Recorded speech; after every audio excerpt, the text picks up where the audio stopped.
let the good times roll.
Detective Norman, can I join you?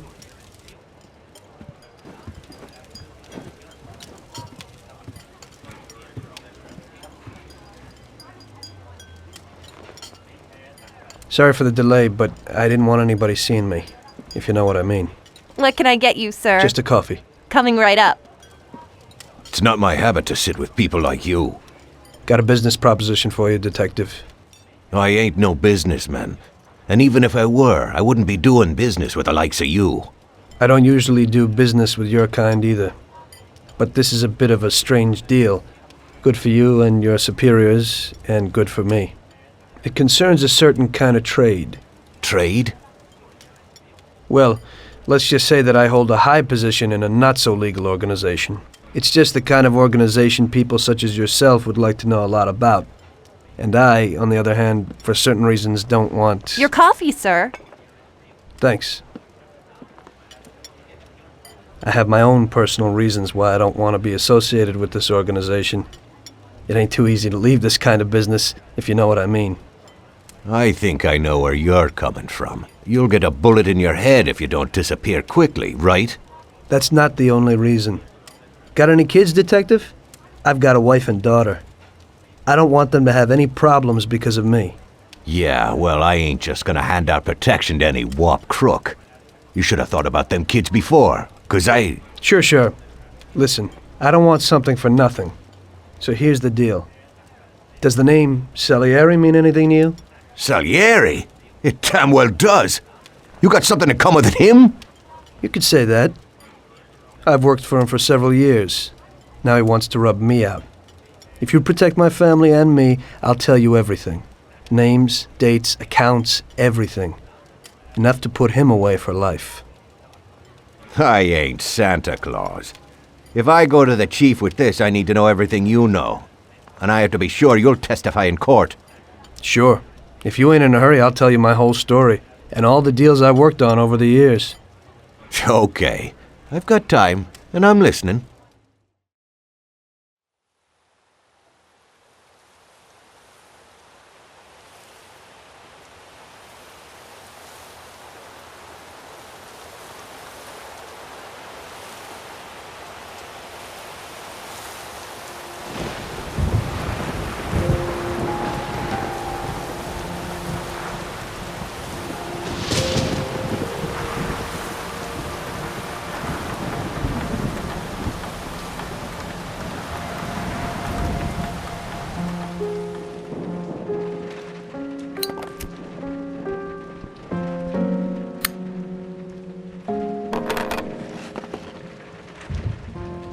My name is Vito Scaletta. I was born in Sicily in 1925. That little guy's me. I'm standing there with my parents and my sister Francesca in front of our old house. I don't really remember too much about the old country, except that we were pretty hard up. And then one day my father decided it was time to move away.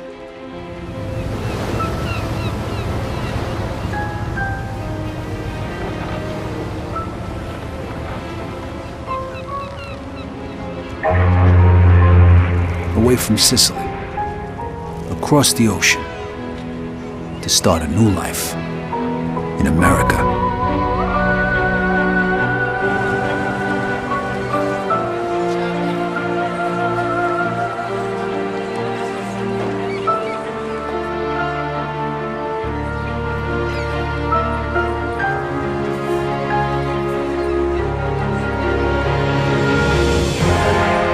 Never in my life had I seen anything as fantastic as Empire Bay. It was beautiful.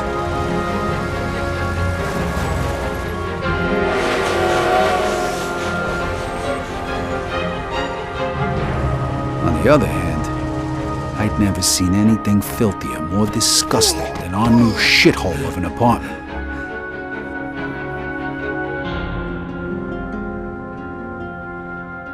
The American dream was more like a nightmare. My father started working at the port for the guy who arranged our immigration. It was backbreaking work, and what little money he made mostly went towards booze. Eventually, my parents sent me to school. I had to learn English. I sure as hell wasn't going to do that in a neighborhood full of Italians. That's where I met Joe. Come on, Vito, hurry it up. We ain't got all night. Over time, Joe and I got to be best friends. And since we were both poor and there wasn't much work around, we started a little business of our own. Freeze! Police! Stop! Vito, this way! Throw me to bed! Stop! I'm gonna shoot! Shit. Okay, you bastard. Spread your legs. Fuck. And put your hands on the fence. I'm sorry, Vito. Well, that one time it didn't work out so good.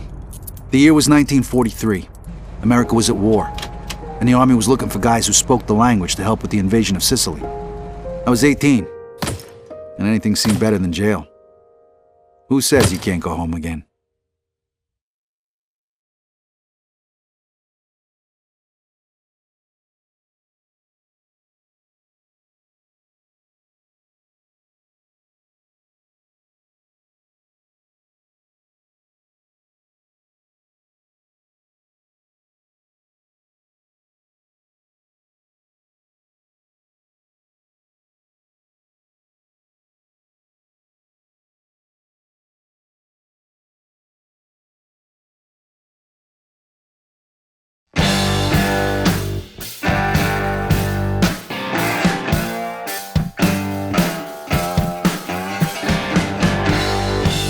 New Bordeaux. A modern city with traditional Southern values. I underestimated how far he was going to go. What he was willing to do. Visit the historic French Ward and enjoy local cuisine at one of our 5-star restaurants. Killing them wasn't enough. Lincoln Clay was using them to send a message. Or spend the afternoon at the bayou and take in its natural splendor. Sal Marcano had no idea what he was going to unleash. New Bordeaux. Safe, family-oriented fun. Make it your next vacation destination. This city survived the War of 1812, the Civil War, and God knows how many hurricanes. But when Lincoln Clay went after the mob, he inflicted more damage than all the wars and hurricanes combined.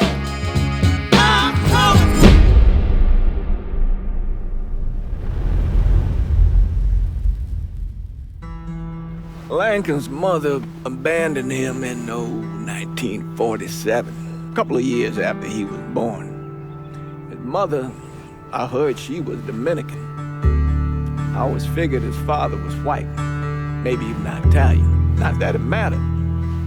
Back then, if you looked black, you black. Same as today, I suppose. He stayed at the orphanage until 1958. Well, when did you meet Lincoln Clay? 1966. I was running Black Ops out of Laos on behalf of the CIA. He was loaned out to me via joint CIA-DOD task force. He was a quiet boy. Good boy. 2 Purple Hearts, a Bronze Star, and the Distinguished Service Cross. He served his country with honor and distinction. After the city closed the orphanage, he fell in with Sammy Robinson. Sammy ran the black mob over in Delray Hollow. I can't say I approved, but orphan colored boys didn't have a lot of options back then. Boys like Lincoln, the ones who've been abandoned, they're always looking for a home. Always looking for a place to belong. I think he thought he'd find it in the army. Thing is, once that's lost, you can never get it back again. When he returned from the war, Lincoln ended back up over at Sammy's. Now, Sammy owed the Italian mob a whole lot of money, and he needed Lincoln's help. It's a damn shame what happened. It breaks my heart.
Tommy.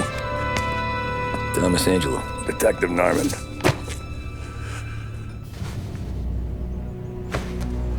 You alone? No self-respecting badges coming in here unless it's the health inspector. What can I get you? Just a coffee. Thanks. Dip your beak. No, thanks. Suit yourself. So, you said on the phone you might have a proposition for me. That's right. Well, if you're looking to set up a gravy train, you called the wrong cop. I'm not looking for any, associates. Good. Because I'm on the nut. Can't even pay for the coffee. But I got plenty to trade. Well, let's hear it. How long you been in town? 3 years. Caught my teeth in Empire Bay. Well, they handed you the Morello case. Right out of the gate. That's what the paper says, ain't it? And what's it to you? Tough break. Case must be getting pretty cold by now. Or you got something might warm it up?